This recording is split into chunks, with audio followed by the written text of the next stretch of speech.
Hello दोस्तों, एक बार फिर से आपका स्वागत है मेरे इस यूट्यूब चैनल ओके जी के चैनल में। तो दोस्तों आज अपन पढ़ेंगे आरबीएससी बुक कक्षा 6 की जो हमारा राजस्थान है उसका अध्याय नंबर 10 है लोक संस्कृति एवं कला, जो सभी एग्जाम की दृष्टि से बहुत ही महत्वपूर्ण है दोस्तों। तो दोस्तों वीडियो को पूरा ज़रूर देखें ताकि आपको फ़ायदा मिल सके, ठीक है दोस्तों। और दोस्तों अगर आप मेरे चैनल पर पहली बार हो तो चैनल को सब्सक्राइब करें और वीडियो पसंद आए तो वीडियो को लाइक एंड शेयर भी करें। तो शुरू करते हैं। तो दोस्तों आज अपना पहला क्वेश्चन है कि पूर्वी राजस्थानी भाषा की प्रतिनिधि बोलियां कितनी है। ठीक है दोस्तों, क्वेश्चन क्या है कि पूर्वी राजस्थानी भाषा की प्रतिनिधि बोलियां कितनी है। तो दोस्तों कितनी है? चार। कितनी है? चार। ढूंढाड़ी, हाड़ौती, मेवाती व अहिरवाटी। ठीक है दोस्तों, अपन मानचित्र के माध्यम से समझते हैं ताकि आपको अच्छे से ये समझ में आ सके। ठीक है दोस्तों, क्वेश्चन क्या था कि दोस्तों पूर्वी राजस्थान की प्रतिनिधि बोलियां कितनी है। तो कितनी है दोस्तों? चार। कितनी? चार। तो ढूंढाड़ी यहाँ पर जयपुर में बोली जाती है। ठीक है।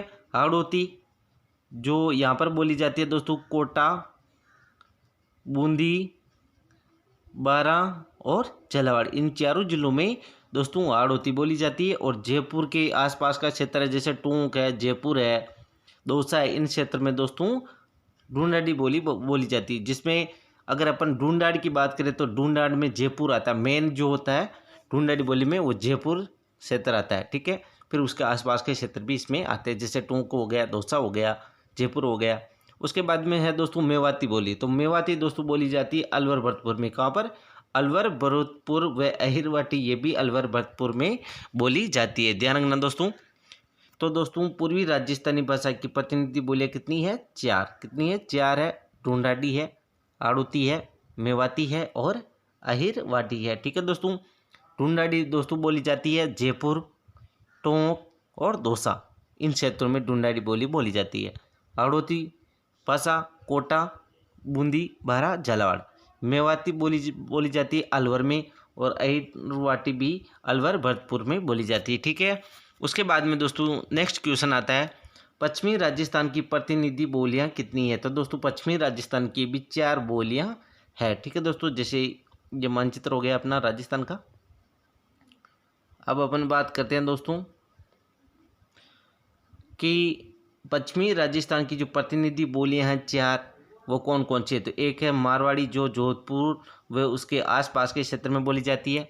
मेवाड़ी, जो मेवाड़ी है दोस्तों ये कहाँ बोली जाती है? उदयपुर में। कहाँ पर? उदयपुर में बोली जाती है। मारवाड़ी बोली जाती है जोधपुर में। ठीक है दोस्तों। उसके बाद में बागड़ी, तो बागड़ी दोस्तों ये बोली जाती है डूंगरपुर, बांसवाड़ा में। कहाँ पर? डूंगरपुर और बांसवाड़ा में बागड़ी बोली जाती है। और शेखावटी बोली जाती है दोस्तों, शेखावटी बोली जाती है सीकर, चूरू व झुंझुनू। तो ये दोस्तों पश्चिमी राजस्थान की प्रतिनिधि बोलियां कितनी है? चार है। कौन कौन सी? मारवाड़ी जो बोली जाती है जोधपुर व उसके आसपास क्षेत्र में, मेवाड़ी उदयपुर में उसके आसपास के क्षेत्रों में, और बागड़ी डूंगरपुर बांसवाड़ा, और शेखावटी सीकर, चूरू, झुंझुनू में बोली जाती है। ठीक है दोस्तों। नेक्स्ट क्वेश्चन अपना आता है कि राजस्थान में गणगौर का त्यौहार मनाया जाता है। वेरी इंपॉर्टेंट क्वेश्चन है दोस्तों, और आरबीएससी की बुक है कक्षा 6 की, उसका क्वेश्चन है तो बहुत ही महत्वपूर्ण है। तो दोस्तों इसको आप अच्छे से याद करें। ठीक है दोस्तों। चैत्र शुक्ल तृतीया को कब मनाया जाता है? गणगौर। चैत्र शुक्ल तृतीया को दोस्तों गणगौर मनाया जाता है। ठीक है दोस्तों। क्वेश्चन क्या है? राजस्थान में गणगौर का त्यौहार मनाया जाता है तो कब मनाया जाता है दोस्तों? चैत्र शुक्ल तृतीया को। ठीक है। कब मनाया जाता है दोस्तों गणगौर राजस्थान में? चैत्र शुक्ल तृतीया को। ठीक है दोस्तों। हर माह के दो पक्ष होते हैं, एक कृष्ण पक्ष होता है और एक दोस्तों शुक्ल पक्ष होता है। ठीक है दोस्तों। तो जैसे चैत्र माह हो गया तो चैत्र माह के शुक्ल पक्ष की तृतीया को ये मनाया जाता है। क्या? गणगौर। ठीक है, समझ में आ गया होगा शायद दोस्तों। गणगौर चैत्र माह की शुक्ल पक्ष की तृतीया को मनाया जाता है। ठीक है, आगे चलते हैं। गण और गौर शब्द किसका सूचक है? ये क्वेश्चन पूछा हुआ है दोस्तों आरपीएससी के एग्जाम में। गण और गौर किसके सूचक है? तो दोस्तों जो गण शब्द है ये तो शिव जी के सूचक है और घोर शब्द दोस्तों पार्वती जी का सूचक है। ठीक है दोस्तों, ध्यान रखना, एक क्वेश्चन पूछा हुआ है दोस्तों कि गण और घोर किसका सूचक है। तो गण पूछे तो शिव जी का, और घोर है जो पार्वती का सूचक है। उसके बाद में है सावन के महीने में मनाया जाने वाला प्रमुख त्यौहार कौन सा है। वेरी इंपॉर्टेंट है दोस्तों, सावन के महीने में मनाया जाने वाला प्रमुख त्यौहार कौन सा। वेरी इंपॉर्टेंट क्वेश्चन है। तो तीज का त्यौहार, कौन सा, तीज को त्यौहार। ठीक है दोस्तों, ध्यान रखना, सावन के महीने का प्रमुख त्यौहार कौन सा दोस्तों, तीज का त्यौहार। कौन सा, तीज का त्यौहार है। उसके बाद में आता है दोस्तों भादो माह की कृष्ण पक्ष की तीज को किस नाम से जाना जाता है। वेरी इंपॉर्टेंट है दोस्तों, पूछा हुआ क्वेश्चन है, बहुत सी बार इस क्वेश्चन को पूछ रखा है। तो है दोस्तों वो कजली तीज। कौन सी, कजली तीज। भादो माह की कृष्ण पक्ष की तीज को कौन सा त्यौहार मनाया जाता है। तो कजली तीज, और सातोड़ी तीज के नाम से भी इसे जाना जाता है। बहुत सी बार इसे पूछ रखा है, तो आप अच्छे से इसको रट ले। और कजली तीज दोस्तों बूंदी की प्रसिद्ध है। कहाँ की प्रसिद्ध दोस्तों, बूंदी की। ध्यान रखना, जिसे दोस्तों कजली तीज भी कहा जाता है और सातोड़ी तीज भी कहा जाता है। ध्यान रखना, वेरी इंपॉर्टेंट क्वेश्चन है। क्वेश्चन क्या है कि भाद्रपद, क्या दोस्तों, भाद्रपद माह के कृष्ण पक्ष, क्या दोस्तों, कृष्ण पक्ष की तृतीया को कौन सा त्यौहार मनाया जाता है। या भादो माह की कृष्ण पक्ष की तीज को किस नाम से जाना जाता है। तो कजली तीज या सातुड़ी तीज के नाम से जाना जाता है। और भाद्रपद कृष्ण तृतीया को कौन से त्यौहार मनाया जाता है, कजली तीज, सातुड़ी तीज। ठीक है दोस्तों, ध्यान रखना, वेरी इंपॉर्टेंट क्वेश्चन है, बहुत सी बार पूछा हुआ है। कि सबसे पहले तो ये पूछते हैं अधिकतर कि कजली तीज कहाँ की प्रसिद्ध है दोस्तों, बूंदी की। कहाँ की, बूंदी की प्रसिद्ध है। ठीक है दोस्तों, ध्यान रखना, कजली तीज कहाँ की प्रसिद्ध है, बूंदी की। और कजली तीज कब मनाई जाती है दोस्तों, भाद्रपद माह के कृष्ण पक्ष की तीज को, यानी तृतीया को। ठीक है दोस्तों, ये दो क्वेश्चन हो गए। और कजली तीज को ही दोस्तों सातुड़ी तीज के नाम से जाना जाता है। ठीक है, अच्छे से रट लेना, पूछ सकते हैं त्योहारों में आपसे। उसके बाद में नेक्स्ट क्वेश्चन है होली के 8वें दिन कौन सा त्यौहार मनाया जाता है। ये भी पूछा हुआ क्वेश्चन है, होली के 8वें दिन कौन सा त्यौहार मनाया जाता है। तो शीतला अष्टमी। कौन सा, शीतला अष्टमी। ठीक है दोस्तों, होली के 8वें दिन कौन सा त्यौहार मनाया जाता है, शीतला अष्टमी। कौन सा, शीतला अष्टमी। ठीक है, उसके बाद में दोस्तों जयपुर में शीतला माता का प्रमुख मंदिर कौन सा है। ठीक है दोस्तों, ध्यान रखना, जयपुर में शीतला माता का मंदिर कहाँ स्थित है या प्रमुख मंदिर कौन सा है। तो शील की डूंगरी। कहाँ पर, शील डूंगरी। ठीक है दोस्तों, ध्यान रखना, जयपुर में शीतला माता का मंदिर कहाँ स्थित है, शील डूंगरी, जयपुर में। ठीक है दोस्तों, ध्यान रखना, शील डूंगरी, जयपुर में, जयपुर का शीतला माता का मंदिर स्थित है। ठीक है दोस्तों, ध्यान रखना, ये ऐसे भी पूछ सकते हैं कि शीतला माता का मंदिर कहाँ स्थित है। तो शील डूंगरी, जयपुर। कहाँ पर, शील डूंगरी, जयपुर में स्थित है। ठीक है दोस्तों, और जयपुर में पूछे तो फिर आपको शील डूंगरी बताना है। अगर ऐसे पूछे कि राजस्थान में शीतला माता का प्रमुख मंदिर कहाँ स्थित है, तो शील डूंगरी, जयपुर। ठीक है दोस्तों, ध्यान रखना। उसके बाद नेक्स्ट है दोस्तों उदयपुर में शीतला माता का प्रमुख मंदिर कौन सा है। उदयपुर में शीतला माता का प्रमुख मंदिर कौन सा, तो वल्लभ नगर कस्बे में। ठीक है दोस्तों, ध्यान रखना, उदयपुर में शीतला माता का मंदिर कहाँ स्थित है, वल्लभ नगर कस्बे में। ठीक है, उसके बाद में नेक्स्ट क्वेश्चन है पुष्कर मेले का आयोजन किया जाता है कब। तो दोस्तों कार्तिक पूर्णिमा को। कब किया जाता है, कार्तिक पूर्णिमा को। वेरी इंपॉर्टेंट है दोस्तों, इस बुक्स में जितने भी क्वेश्चन है बहुत ही महत्वपूर्ण है। ठीक है दोस्तों, तो इनको अच्छे से याद करें दोस्तों।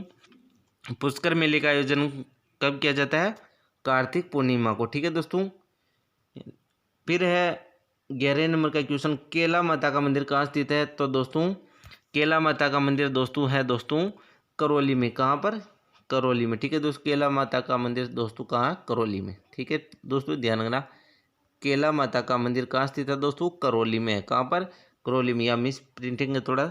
ठीक है दोस्तों, केला माता का मंदिर कहाँ स्थित है दोस्तों, करौली में। ध्यान रखना, बहुत ही महत्वपूर्ण है, केला माता का मंदिर दोस्तों कहाँ पर है, करौली में स्थित है। उसके बाद में दोस्तों केला माता के जो करौली है वहाँ पर स्थित मेले को कहा जाता है तो लक्की मेला। क्या दोस्तों? लक्की मेला कहा जाता है। ठीक है दोस्तों, ध्यान रखना। जो केला माता का जो मंदिर है जो कहाँ पर है? करौली में। या स्वामी मधुपुर लिखा हुआ है तो या इसको आप सही कर लेवे, यहाँ पर करौली है। ठीक है दोस्तों, केला माता का मंदिर कहाँ स्थित है दोस्तों? ये करौली में स्थित है। और इस मेले को दोस्तों लक्की मेला कहा जाता है। किसे? केला माता के मंदिर में जो मेला बढ़ता है उसे लक्की मेले के नाम से जाना जाता है। ठीक है दोस्तों, वापस देखते हैं 11 नंबर का क्वेश्चन। केला माता का मंदिर कहाँ स्थित है दोस्तों? करौली में। कहाँ पर? करौली में स्थित है। ठीक है दोस्तों, केला माता या केला देवी, ठीक है, दोनों बोल सकते हैं, तो आप कंफ्यूज नहीं हो। केला माता और केला देवी एक ही है। ठीक है, तो केला माता का मंदिर है करौली में। और केला माता का मंदिर जो कहाँ पर है? करौली में। यहाँ पर मिस ठीक है, ध्यान रखना, करौली में। इस मंदिर को या इस मेले को दोस्तों क्या कहा जाता है? लक्की मेला कहा जाता है। यानी कि केला माता का मंदिर जो कहाँ पर स्थित है? करौली में। यहाँ पर जो मेला बढ़ता है केला देवी का माता का, उसे अपन लक्की मेला कहते हैं। ठीक है दोस्तों, और ये क्वेश्चन यहाँ पर एक और बनता है कि केला देवी के मंदिर में लांगुरिया गीत गाया जाता है। कौन सा? लांगुरिया। ठीक है, ये क्वेश्चन भी पूछा जाता है। किस मेले में या किस मंदिर में लांगुरिया गीत गाया जाता है? तो दोस्तों केला देवी के मंदिर में। ठीक है दोस्तों, जो कहाँ पर है? करौली में। उसके बाद में दोस्तों केला देवी का मेला आयोजित होता है कब? केला देवी का मेला आयोजित होता है तो चैत्र कृष्ण द्वादशी से चैत्र शुक्ल द्वादशी तक। ठीक है दोस्तों, ध्यान रखना, केला देवी का मेला दोस्तों कब आयोजित होता है?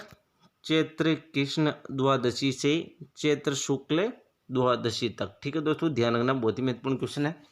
केला देवी माता का मेला कब आयोजित होता है? चैत्र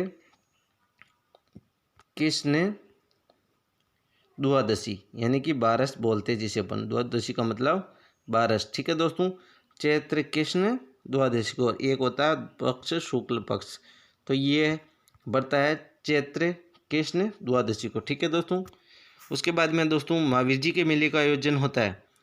यानी कि महावीर जी का मेला भी कहाँ बढ़ता है? करौली में बढ़ता है। कहाँ पर? करौली में बढ़ता है। और ये भी कब आयोजित होता है?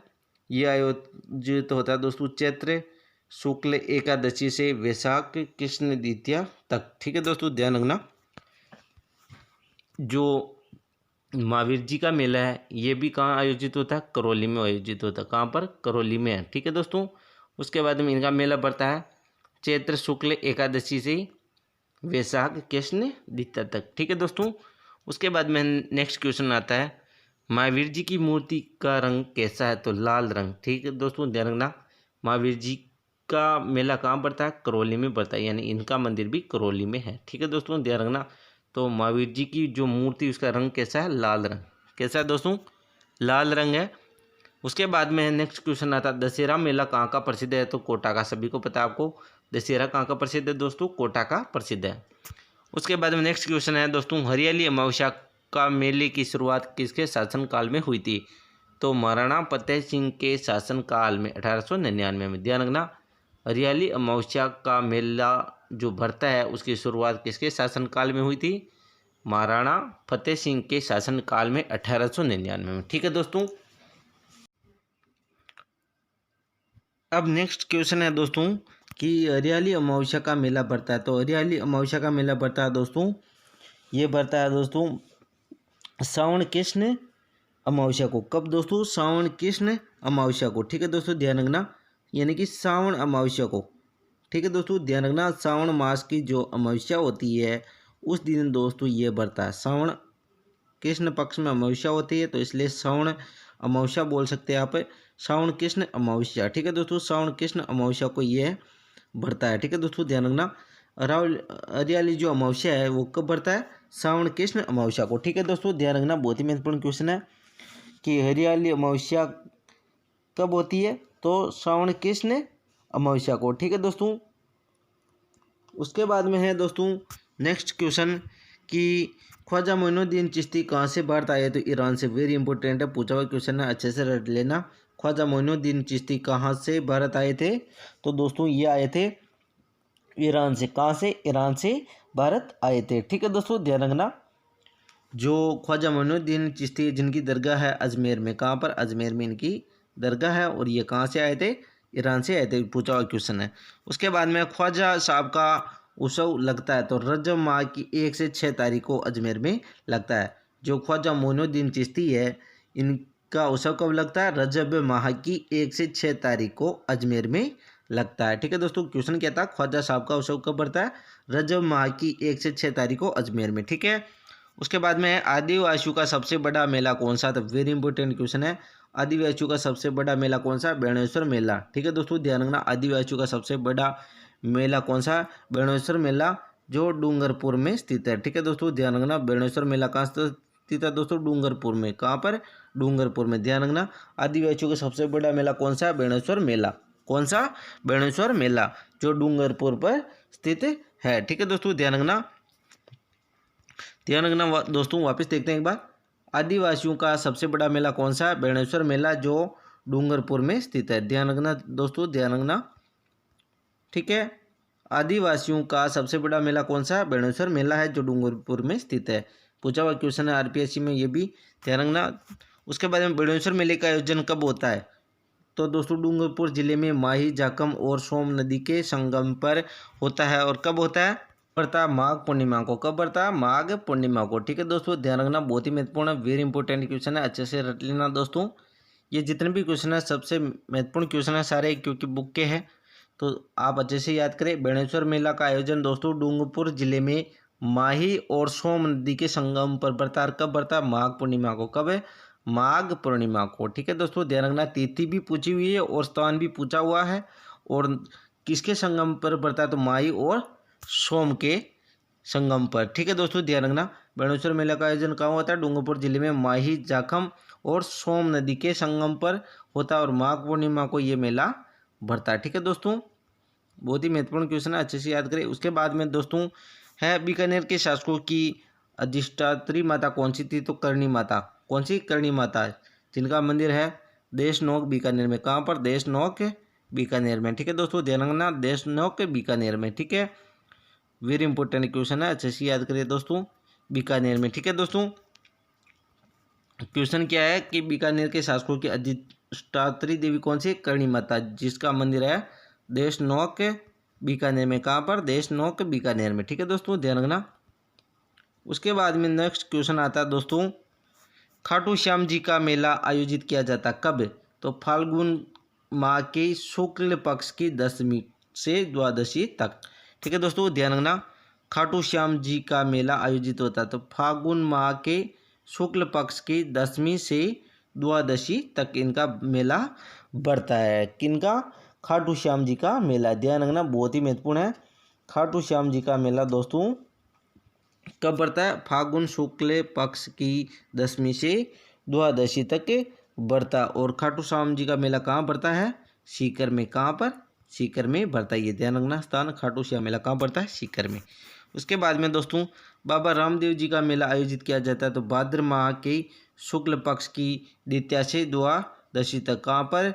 रूणेचा में। रूणेचा जैसलमेर में। ठीक है दोस्तों, ध्यान रखना, रूणेचा जैसलमेर में। ठीक है दोस्तों, बहुत ही महत्वपूर्ण क्वेश्चन है ये भी, कि बाबा रामदेव जी का मेला कहाँ पर आयोजित होता है? रूणेचा जैसलमेर में। कब? भाद्रपद माह के शुक्ल पक्ष की द्वितीया से एकादशी तक होता है। ठीक है दोस्तों, ध्यान रखना, बहुत ही महत्वपूर्ण क्वेश्चन है ये दोस्तों। कहाँ पर आयोजित किया जाता है? रूणेचा। ठीक है दोस्तों, रूणेचा जैसलमेर में। ठीक है दोस्तों, ध्यान रखना, बहुत ही महत्वपूर्ण क्वेश्चन है। उसके बाद में दोस्तों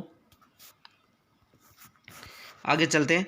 उसके बाद में 26 नंबर का क्वेश्चन है, गलियाकोट का उर्स आयोजित किया जाता तो डूंगरपुर जिले के सागवाड़ा तहसील के गलियाकोट कस्बे में। वेरी इंपॉर्टेंट क्वेश्चन है, बहुत सी बार इस क्वेश्चन को पूछ रखा है कि गलियाकोट का उर्स कहाँ आयोजित किया जाता है? डूंगरपुर जिले के सागवाड़ा तहसील के गलियाकोट कस्बे में। ठीक है दोस्तों, ध्यान रखना, बहुत ही महत्वपूर्ण है, तो अच्छे से याद करें इसको। क्वेश्चन क्या है कि गलियाकोट उर्स आयोजित होता है डूंगरपुर जिले के सागवाड़ा तहसील के गलियाकोट कस्बे में। ठीक है दोस्तों, गलियाकोट उर्स किसकी मज़ार पर होता है? तो फखरुद्दीन मौला की मज़ार पर। कहाँ? किस पर? फखरुद्दीन मौला की मज़ार पर। ठीक है दोस्तों, ध्यान रखना, बहुत ही महत्वपूर्ण है, किलियाकोट उस किसकी मज़ार पर होता है? फखरुद्दीन मौसाला की मज़ार पर। उसके बाद में है दोस्तों क्वेश्चन की किस मज़ार को मज़ार ए फ़खरी कहा जाता है? तो फखरुद्दीन मौला की मज़ार को, किसकी? फखरुद्दीन मौला की मज़ार को। ठीक है दोस्तों। तो दोस्तों उसके बाद में जो क्वेश्चन आता है कि दाऊदी बोहरा समाज की आस्था का सबसे बड़ा केंद्र कौन सा है? ये क्वेश्चन भी पूछा हुआ, अच्छे से याद करें। किलियाकोट डूंगरपुर। क्या दोस्तों? किलियाकोट डूंगरपुर पर है। ठीक है दोस्तों, ध्यान रखना। अब दोस्तों नेक्स्ट क्वेश्चन है कि राजस्थान के कौन कौन से लोक देवता पंच पीरों में शामिल है? तो दोस्तों है रामदेव जी, पाबू जी, महाजी, हड़बू जी और गोगा जी। ठीक है दोस्तों, ये है पंचपीर। क्या है? पंचपीर। ध्यान रखना दोस्तों, तेजाजी पंचपीर नहीं। ये क्वेश्चन बहुत सी बार पूछते हैं। निम्नलिखित में से कौन पंचपीर नहीं है? उसमें अधिकतर ऑप्शन में तेजाजी दिया हुआ होता है, तो तेजाजी पंचपीर नहीं है। ठीक है दोस्तों, ध्यान रखना। राजस्थान के कौन से लोक देवता है पंचपीरों में शामिल? रामदेव जी है, पाबू जी है, महाजी है, हड़बू जी है और गोगा जी है। ठीक है दोस्तों, ध्यान रखना। ट्रिक है इसकी दोस्तों, गोपा है मेरा तेजा नहीं। क्या ट्रिक है? गोपा है मेरा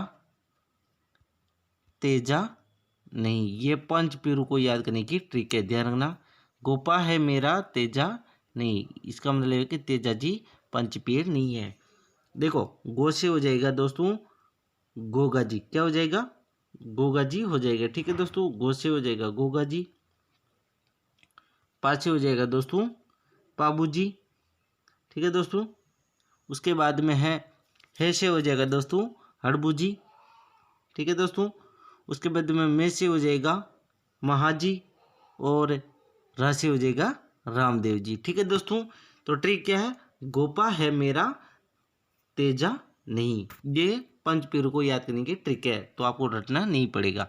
उसके बाद में नेक्स्ट क्वेश्चन आता है, गोगा नवमी मनाई जाती है। वेरी इंपॉर्टेंट क्वेश्चन है, बहुत सी बार पूछ रखा है। तो भाद्रपद कृष्ण नवमी को गोगा नवमी मनाई जाती है। ठीक है दोस्तों, भाद्रपद क्या है? माह है।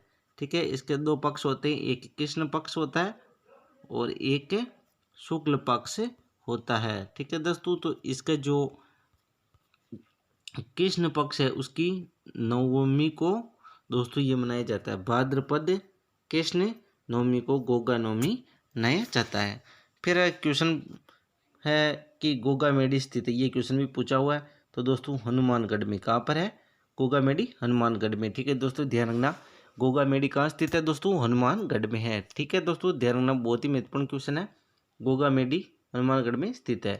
तेजाजी मेले का आयोजन किया जाता है तो प्रभासर नागौर में। ये सब क्वेश्चन पूछे हुए हैं दोस्तों। ये एक को एक लाइन बहुत ही इंपॉर्टेंट है और सब क्वेश्चन पूछे हुए हैं एग्जाम में, आप चेक कर लेना पहले के पेपर दे के। तेजाजी का मेला कहाँ आयोजित किया जाता है? प्रभासर नागौर में। ये क्वेश्चन भी पूछा हुआ है, ये क्वेश्चन भी पूछा हुआ और ये क्वेश्चन भी पूछा हुआ है और ये पंचपीरू वाला भी पूछा हुआ है। तो आप ध्यान रखें, ये सारे क्वेश्चन पूछे हुए। तेजाजी का मेला कहाँ आयोजित किया जाता है? प्रभासर नागौर में। उसके बाद में ऊँटों के देवता के रूप में पुण्य लोक देवता कौन है? तो पाबू जी। ठीक है दोस्तों, ध्यान रखना, ऊँटों के देवता कौन है? पाबू जी। ये क्वेश्चन भी पूछा हुआ आरपीएससी में। ठीक है दोस्तों, उसके बाद में है पाबू जी का मुख्य स्थान है दोस्तों। तो यहाँ पाबू मंड देर का ये गलत है। क्या? कोल्लू मंडी। क्या है दोस्तों? कोल्लू मंडी। ध्यान रखना, कोल्लू मंडी, ध्यान रखना, बहुत ही महत्वपूर्ण है। पाबू जी का स्थान है मुख्य कोल्लू मंडी। कौन सा? कोल्लू मंडी। ठीक है दोस्तों, ध्यान रखना, पाबू जी का मुख्य स्थान कौन सा है दोस्तों? कोल्लू मंडी। कौन सा? कोल्लू मंडी। ठीक है दोस्तों, और ये कोल्लू मंडी कहाँ स्थित है? ये दोस्तों जालोर में स्थित है। कहाँ स्थित है? जालोर में। ठीक है दोस्तों, कोल्लूमंड जालोर। ठीक है, कोल्लूमंड जालोर। ठीक है दोस्तों, उसके बाद में मीराबाई का जन्म हुआ तो मेड़तिया राठौड़ वंश में कुड़की ग्राम। कहाँ पर? कुड़की ग्राम में हुआ था। ध्यान रखना, कुड़की ग्राम, या कुड़की देर का है लेकिन कुड़की है ग्राम। ठीक है, ध्यान रखना दोस्तों, मीराबाई का जन्म कहाँ हुआ था? मेड़तिया राठौड़ वंश में कुड़की ग्राम नागौर में। कहाँ पर? कुड़की ग्राम नागौर में। ठीक है दोस्तों, ये मीराबाई का जन्म स्थान है? क्या है मीराबाई का जन्म स्थान? मेड़तिया राठौड़ वंश, कुड़की ग्राम, नागौर। ठीक है दोस्तों। उसके बाद में है नेक्स्ट है, मीराबाई का विवाह किस वंश में हुआ था? तो सिसोदिया वंश में भोजराज के साथ हुआ था। ठीक है दोस्तों, ध्यान रखना, मीराबाई का विवाह किस वंश में हुआ? सिसोदिया वंश में भोजराज के साथ हुआ था। ठीक है दोस्तों। उसके बाद में दादू दयाल ने कब अकबर से भेंट की? वेरी इंपॉर्टेंट क्वेश्चन है, पूछा हुआ क्वेश्चन है दोस्तों। 1585 में फतेहपुर सीकरी में। कहाँ पर? 1585 में फतेहपुर सीकरी में। ध्यान रखना, बहुत ही महत्वपूर्ण क्वेश्चन है। दादू दयाल ने अकबर से कब भेंट की?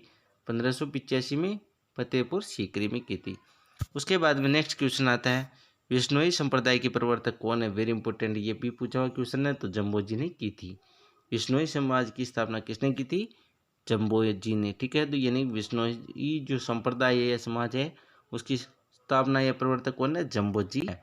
ठीक है दोस्तों, वापस देखते हैं, विश्नोई संप्रदाय के प्रवर्तक कौन है? जम्बोजी। ठीक है, पूछा हुआ क्वेश्चन अच्छे से याद करना। जम्बोजी का जन्म कहाँ हुआ? तो 1508 में हुआ था। और कहाँ हुआ था? तो दोस्तों ये हुआ था पीपासर नागौर में। और कब हुआ था? भाद्रपद कृष्ण अष्टमी को। ठीक है दोस्तों, ध्यान रखना, बहुत ही महत्वपूर्ण है। जम्बोजी का जन्म कहाँ हुआ? तो पीपासर नागौर में। कब हुआ? 1508 में। कब, किस तिथि को हुआ? तो भाद्रपद कृष्ण अष्टमी को। ठीक है दोस्तों, वापस देखते हैं, जम्बोजी का जन्म 1508 में पीपासर नागौर में हुआ और भाद्रपद कृष्ण अष्टमी को हुआ था। ठीक है दोस्तों, जम्बोजी का जन्म 1508 में पीपासर नागौर में हुआ और भाद्रपद कृष्ण अष्टमी को हुआ था। फिर जसनाथ जी का जन्म कहाँ हुआ? तो ये हुआ था कतरिया सर बीकानेर। वेरी इंपॉर्टेंट, बहुत सी बार पूछ रखा है, ध्यान रखना।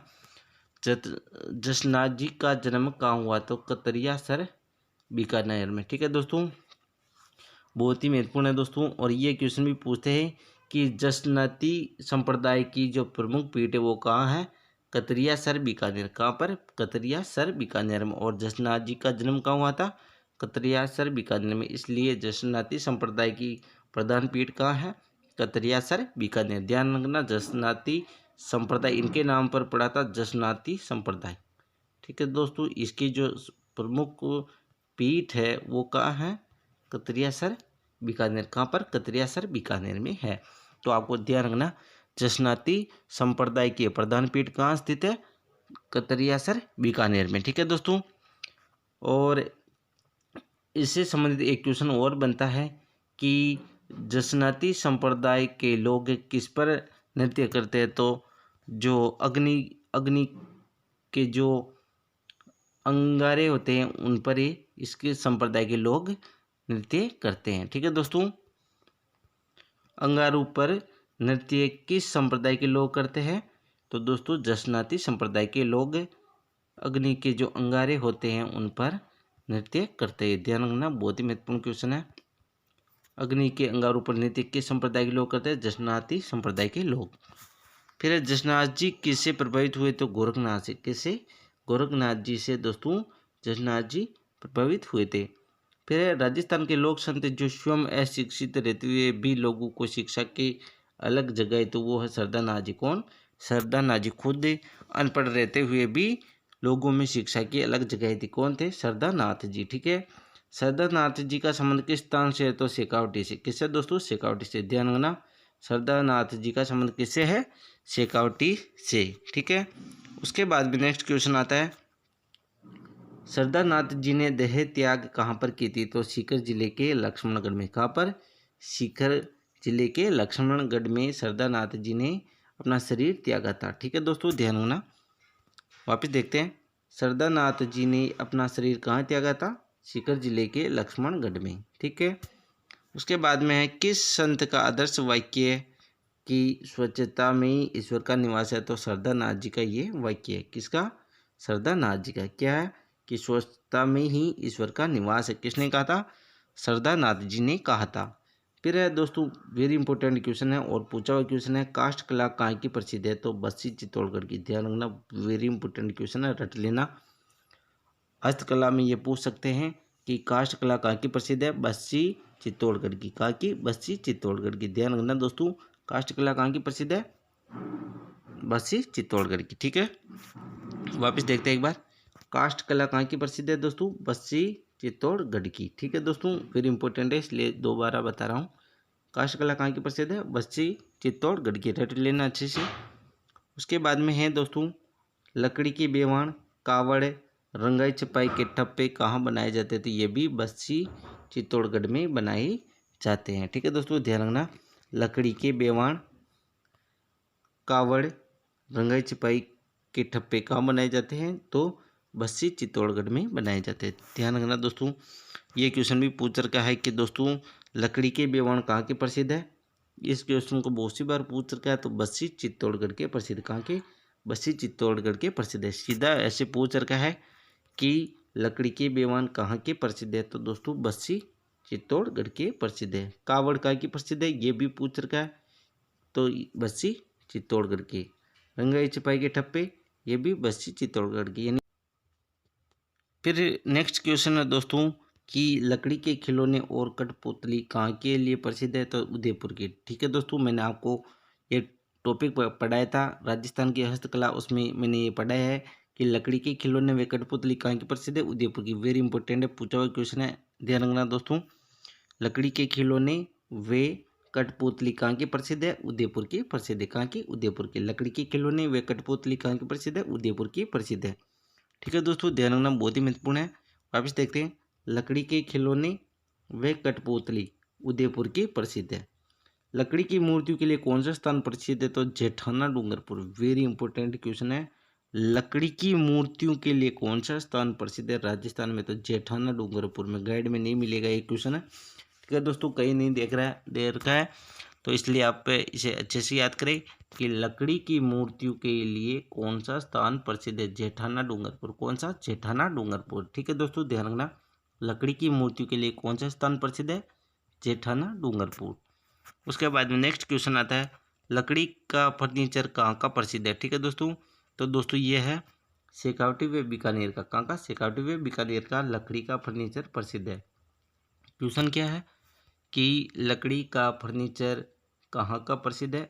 तो शेखावटी प्लस बीकानेर का प्रसिद्ध है। ठीक है दोस्तों, फिर टेराकोटा के लिए प्रसिद्ध स्थान है, तो मोलेला नाथद्वारा राजमहल। ठीक है दोस्तों, ध्यान रखना, वेरी इंपॉर्टेंट है, मोलेला राजमहल। ऐसे देंगे आपको, बहुत सी बार पूछ रखा है इस क्वेश्चन को भी कि टेराकोटा कहाँ के लिए प्रसिद्ध है, तो दोस्तों मोलेला राजसमंद। ठीक है दोस्तों, ध्यान रखना, मोलेला गांव कहाँ स्थित है? राजसमंद में स्थित है। ठीक है दोस्तों, ध्यान रखना। टेराकोटा क्या है? मिट्टी की मूर्तियाँ बनाने के लिए प्रसिद्ध है टेराकोटा। ठीक है, ये टेराकोटा क्या? मिट्टी की मूर्तियाँ बनाना, इसे बोलते हैं टेराकोटा। और ये टेराकोटा कहाँ का प्रसिद्ध है? मोलेला नाथद्वारा राजमहल। सीधा आपको मोलेला राजमहल देंगे ऑप्शन में, नाथद्वारा नहीं देते हैं। ठीक है दोस्तों, आज तक तो नहीं दिया है, तो ध्यान रखना, आपको मोलेला राजमहल ध्यान रखना है। टेराकोटा कहाँ का प्रसिद्ध है? मोलेला गांव राजमहल। ऐसे पूछा है आज तक तो। उसके बाद में है दोस्तों, टेराकोटा की वस्तुएं निर्मित की जाती है, तो अलवर व बाड़मेर में। ठीक है दोस्तों, ध्यान रखना, टेराकोटा की जो वस्तुएं हैं वो कहाँ निर्मित की जाती है? अलवर व बाड़मेर में। कहाँ पर? अलवर व बाड़मेर में। आपको ये ध्यान रखना, ये वाला क्वेश्चन, टेराकोटा कहाँ का प्रसिद्ध है? तो मोलेला गांव राजमहल का। ठीक है दोस्तों, फिर उसके बाद में है लाख के आभूषण कहाँ के प्रसिद्ध है? तो लाख के आभूषण जयपुर व जोधपुर के प्रसिद्ध है। ध्यान रखना, वेरी इंपॉर्टेंट, ये भी पूछा हुआ है। लाख के आभूषण कहाँ के प्रसिद्ध है दोस्तों? जयपुर व जोधपुर के। कहाँ के? जयपुर प्लस जोधपुर के प्रसिद्ध है। उसके बाद नेक्स्ट क्वेश्चन आता है, लास्ट है, वेरी इंपॉर्टेंट क्वेश्चन है, थेवा कला कहाँ की प्रसिद्ध है? तो प्रतापगढ़ की। बहुत सी बार पूछ रखा है, आपको अच्छे से याद करना दोस्तों, थेवा कला कहाँ की प्रसिद्ध है? प्रतापगढ़ की। ठीक है दोस्तों, वेरी इंपॉर्टेंट है, थेवा कला कहाँ की प्रसिद्ध है दोस्तों? प्रतापगढ़ की प्रसिद्ध है। ठीक है दोस्तों, ध्यान रखना, थेवा कला कहाँ की प्रसिद्ध है दोस्तों? प्रतापगढ़ की। ठीक है दोस्तों, ध्यान रखना, वेरी इंपॉर्टेंट है, थेवा कला कहाँ की प्रसिद्ध है दोस्तों? प्रतापगढ़ की प्रसिद्ध है। ठीक है दोस्तों, थेवा कला क्या है? कांच पर सूक्ष्म चित्रांकन। क्या? कांच पर सूक्ष्म चित्रांकन, ये है थेवा कला। ठीक है दोस्तों, ध्यान रखना, वेरी इंपॉर्टेंट है, ध्यान रखना, बहुत ही महत्वपूर्ण। कागज पर सूक्ष्म चित्रांकन करना थेवा कहलाता है। और थेवा कहाँ की प्रसिद्ध है दोस्तों? थेवा कला है प्रतापगढ़ की। 1000 बार से ज़्यादा इस क्वेश्चन को पूछ लिया होगा, क्योंकि हजारों एग्जाम हो गए, तो इस क्वेश्चन को हर बार पूछते। ध्यान रखना, थेवा कला कहाँ की प्रसिद्ध है? प्रतापगढ़ की। ठीक है दोस्तों, आशा करता हूँ दोस्तों वीडियो पसंद आई होगी। अगर वीडियो पसंद आई वीडियो को लाइक करें, और चैनल पर पहली बार तो चैनल को सब्सक्राइब जरूर करें, ताकि आने वाले हर वीडियो का नोटिफिकेशन आपको प्राप्त है उसके। और दोस्तों बेल आइकन को ऑन जरूर करें, ताकि नोटिफिकेशन आपको मिल सके। ठीक है दोस्तों, कल अपन कक्षा 7 हमारा राजस्थान का अध्याय नंबर 1 पढ़ेंगे। तब तक के लिए जय हिंद, जय भारत।